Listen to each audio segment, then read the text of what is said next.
안녕하십니까. 이번 시간에는 무배추의 영양장애와 생리장애에 대해서 말씀을 올리겠습니다. 첫 번째, 무배추의 영양장애는 어떤 것이 있느냐면, 이 무배추가 자라면서 그 양분의 불균형이 생길 때 그 영양장애를 많이 나타날 수가 있습니다. 그래서 과다하거나 또는 이제 기상여건, 날씨가 너무 춥거나 덥거나 또 이런 상태에서도 영양장애가 나타날 수가 있고요. 토양 환경에 따라서 이 토양 조건이 너무 습하거나 또는 건조하거나 토양의 환경 요인에 의해서 또 영양장애를 받을 수가 있고요. 뿌리 상태에 따라서 또는 또 품종의 특성에 따라서 또 달라질 수가 있고요. 그다음에 지온이라든가 수분 관계. 그래서 영양장애가 우리가 봤을 때는 시들지도 않고 겉으로 봐서는 시들지도 않고 또 전염되는 것도 아니고 또 냄새도 없습니다. 표징이나 병징도 특별한 차이가 크게 없습니다. 또 다른 일반 병에서 나타나는 갈변 현상도 없습니다. 뿌리에 어떤 것도 없고. 그래서 그런 거는 없지만 서서히 또는 나중에 약간의 그 병태랄까요? 겉으로 나타나는 살짝 그런 모습 때문에 알 수는 있는데 사실 그만큼 미미합니다. 그러면서 작물 기르는 데는 매우 영향을 주기 때문에 말씀을 드리는 겁니다. 그 중에서 제일 알고 계시는 비료, 영양제 이런 것이 거의 영양장애하고 관련이 되는데요. 먼저 질소가 부족하게 되면 여러 가지 나타나는데 보통 잎에 있으면 하엽에 주로 많이 나타납니다. 왜 그러냐면 질소 성분이 모자랄 때, 부족할 때는 질소가 신엽으로 이동을 하기 때문에 밑에 먼저 나와 있던 구엽이라든가 하엽 부분이 먼저 누렇게 나타나는 모습을 보일 수가 있습니다. 그리고 칼슘은 잘 아시는 것처럼 팁번 현상이라 해서 보통 잎끝이 타는 현상, 이런 것이 제일 많고요. 고추에서 많이 보셨죠? 보통 텃밭에면 4대 품목이 들어가는데 그 고추에서도 열매 6월 말서부터 7월 달에 한 달 내내 겪는 것이 매년처럼 행사하는 것이 잎이 과가 물르면서 끝이 무르면서 하는 것이 석회 부족, 칼슘 부족 똑같은 말입니다. 그게 바로 영양에 대한 장애이자 생리까지 표현을 한다면 생리적인 장애까지도 그런 광범위한 속에 들어갈 수가 있습니다. 그리고 마그네슘이 결핍이 되면 인맥 사이가 누렇게 되고 무배추가 또 가장자리가 변색이 됩니다. 그래서 이것이 어떤 경우에는 반대로 가리가 많으면 기량작용, 미량원소가 들어감으로 해서 상대를 못 들어오게 하는 그런 현상을 보이는 것을 기량작용이라고 하는데, 가리가 많으면 마그네슘, 칼슘 이런 것들을 못 들어오게 이동이나 흡수를 저해합니다. 그래서 따로따로 주시는 것도 좋지만 그게 어려울 때는 그냥 간단하게 섞여 있는 거를 같이 주셔도 될 것 같습니다. 그리고 무배추가 또 너무 좋아하는 거 있죠?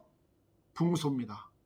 화학 원소로다가는 붕소, 모래가 섞여서 입재화되어 있는 거는 붕사, 그 다음에 물로 액체 타입으로 한 거는 붕산이라고 지난 시간에 따로 말씀을 드렸는데, 무배추의 아주 중요 요소 중에 미량원소 중에 하나가 바로 붕소입니다. 생장점의 발육, 한참 무배추가 크는 생장점의 발육이 모자르면 위축이 되고요. 그 다음에 표면에 코르카하죠. 고추에서도 옆표, 보통 이 친구들은 가로로다가 사람으로 말하면 얼굴 튼다라고 하죠. 살이 트는 것처럼 표시가 납니다. 그래서 거칠고 가로로 뻣뻣하고 거칠어지는 모습을 보이는 현상이 있고요.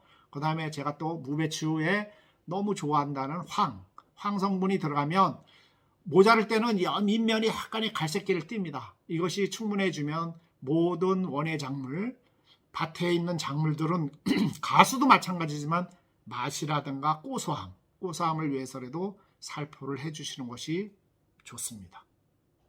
그 다음에는 이제 영양적인 장애를 말씀드렸고요. 대표적인 무배추에서 생리적인 장애 중에서 많이 보실 수 있는 것이 있습니다. 그것이 바로 추대입니다. 추대가 뭐냐? 그것은 이제 화합운하가 진행이 되면서 꽃이 피면서 꽃대가 쫙 올라오는 현상을 바로 추대 현상이라고 합니다. 그래서 추대 현상은 보통 그 보면은 씨앗에 대해서는 문제가 없고요. 보통 그 해의 환경, 날씨죠. 일기에 대해서 매우 민감합니다. 이 친구들도 살아남으려고 종족을 보존하고 번식하기 위해서는 빨리 그 영양생장에서 생식생장, 빨리 종족을 씨를 퍼뜨리기 위해서 올라오는 겁니다. 그래서 지금까지 겪은 거 보면 그 봄 배추에서는 문제가 되지만 가을 배추에서는 크게 문제가 없습니다. 그래서 그것은 무엇을 의미하냐면 단일작물과 장일작물에서의 온도차, 그것으로다가 추대가 나타나는 겁니다. 그래서 큰 걱정, 가을 배추, 김장 배추에서는 크게 걱정하지 마시고요. 특히 봄에 하시는 분들 열무, 십자가 작물 다 영향 받습니다. 그래서 무배추, 열무 뭐 이런 거 다.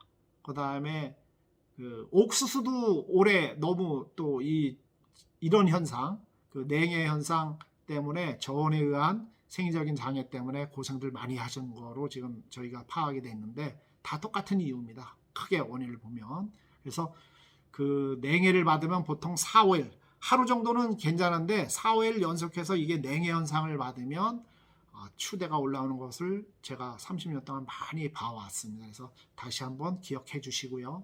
그 다음에 가시무늬 그 병처럼 가시무늬 현상이라 해서 배추를 이렇게 보면 포기에 안에 가시처럼 따다다다닥 이렇게 붙는 그런 모습을 보실 수가 있을 겁니다.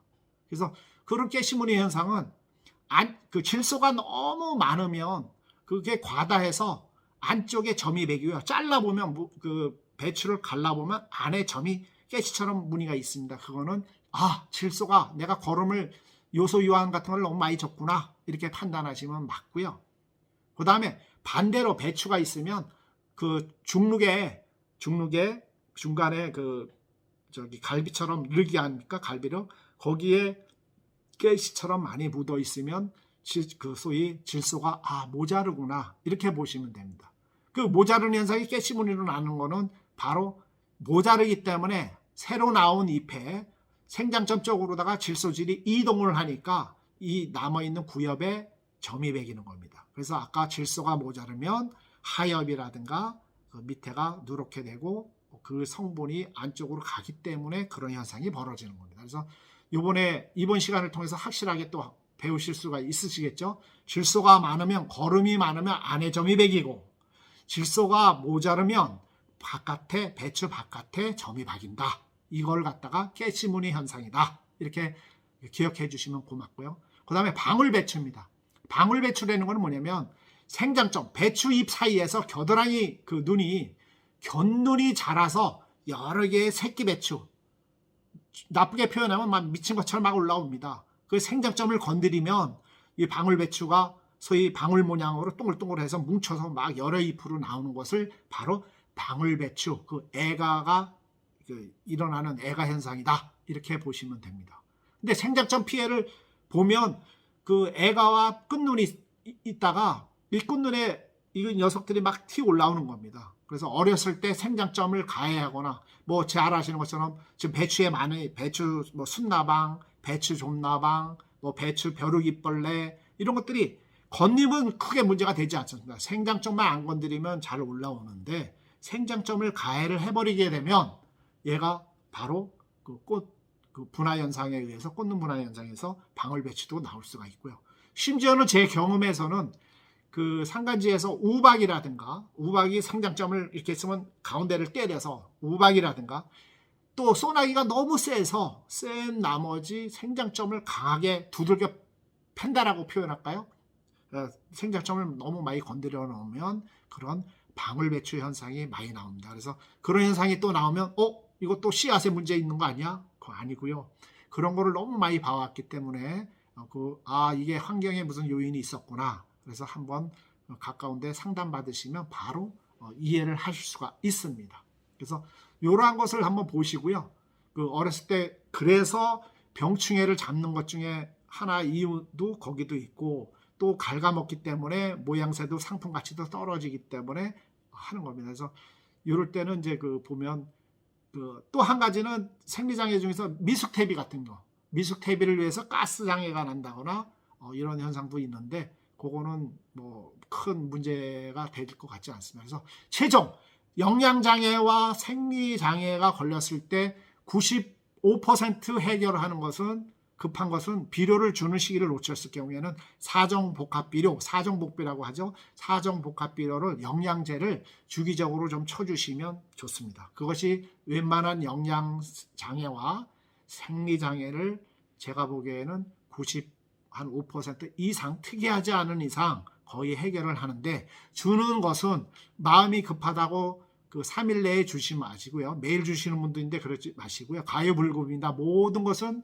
농약이든 영양제든 약간 모자르게 주시라는 원칙을 제가 말씀드렸는데 항상 부족하게 좀 주시고요. 대신 인터벌, 주는 시기 인터벌을 3일 넘어서 빠르면 일주일 간격으로 그렇게 두세 번 주시면 웬만한 영양장애와 생리장애를 다 막을 수가 있습니다. 오늘은 영양장애와 생리장애에 대해서 말씀드렸습니다. 최수일 농업TV 많은 시청 바라고요. 구독, 좋아요, 알람 주변에 많이 공유해 주시기 바랍니다. 고맙습니다. 화이팅!